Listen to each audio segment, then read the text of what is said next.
many ways that I can mess this up. I approach these women and I say, hey, I know you got some stuff in you. You want to come out and do it?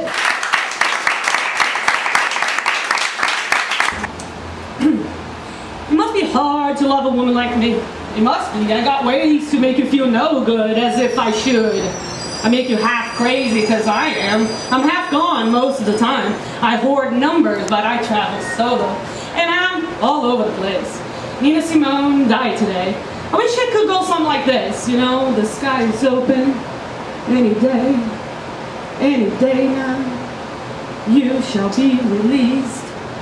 You won't have to travel blind. There will be no search for meaning, no explanations, no tentative budget, no idiotic tensions. I'll show you where to look and you will find between toxic waste and holidays and forgotten lies. I will just shine. And then I'll give you no reasons for are there children here? No fucking reasons. Any day now, I shall be released. Those who wish for nothing already have everything. But I crave, you crave. Who doesn't? I want conversations of relevance, style with no logos, travel with no trauma, and frequent mile flights. I want corporate with conscience, nonprofit with real vision, scholarship without the bullshit, and phallic STD free. I want boundless explorations and a little sugar in my bowl. I want your ex with my fly, my ex with your ex, and all of us in this festive overdose. I want you to tell me that I'm too old for this just so I could laugh and do it my way anyway. So I want moonlight vampires, genuine questions, short skirts, smooth skin. I want someone to samba through life with me. I want free quality education, wine and cheese libations, clean air in my lungs, and stress-free love affairs. And yeah, I want to be healthy again. I was looking at my cervix, watching it be cut through the screen, poked, the smell of anesthesia and iodine. I've seen women be giving hysterectomies because of this kind of fibroid, you know. Her blasé tone filled with shadows. I want respect for women's reproductive rights. I want people to be aware of how shitty things really have been. You are in the trenches. 5,000 clitorectomies happen in the United States a year. That's the removal of a girl's clitoris for tradition's sake. I'm not kidding. 5,000 a year. The sky is open any day now. You shall be released. I think of Martin Luther King laying on a metal table. Are we all heading to the grave? What happens to our dreams when they're deferred? Do they keep echoing? Dr. King, the love is dead. Nina sang, and I lay on a metal table, and whatever happens to our American dreams. Right. Yeah.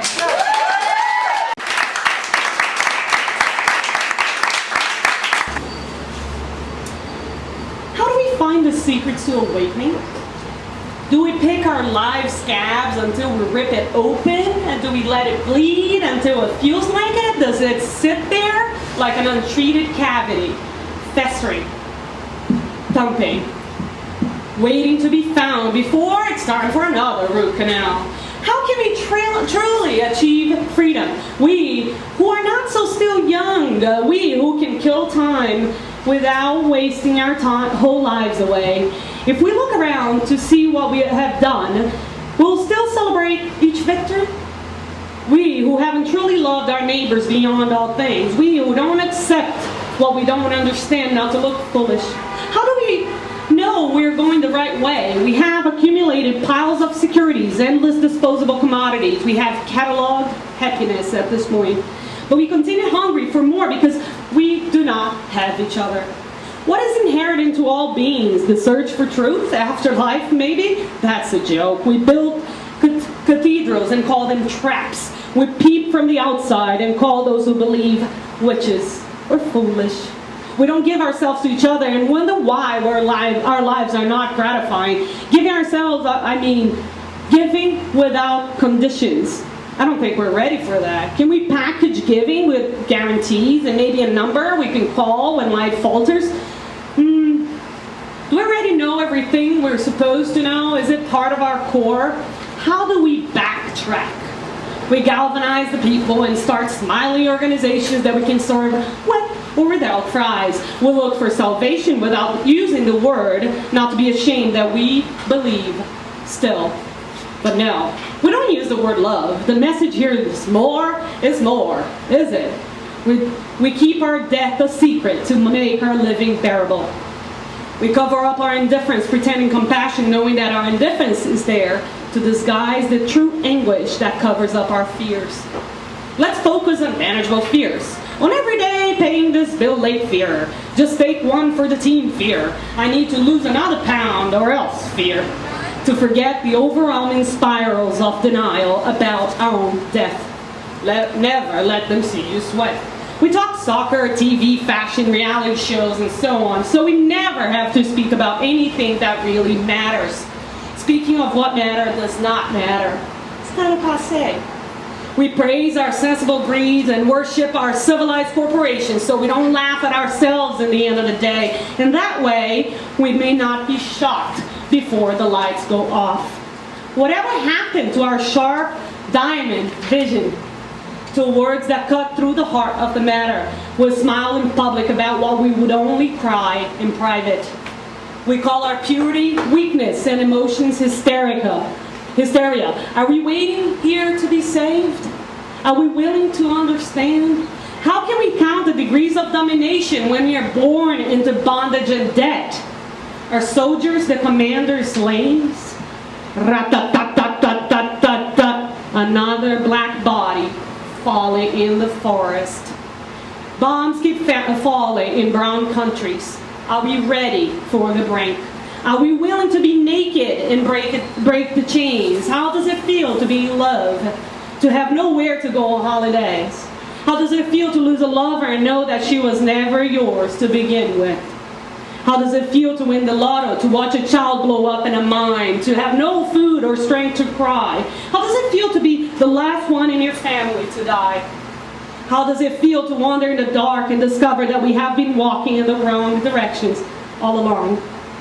Do we cry for help? Or do we just pretend we're all right? We, the people, have forgotten to embrace the simple truth about ourselves.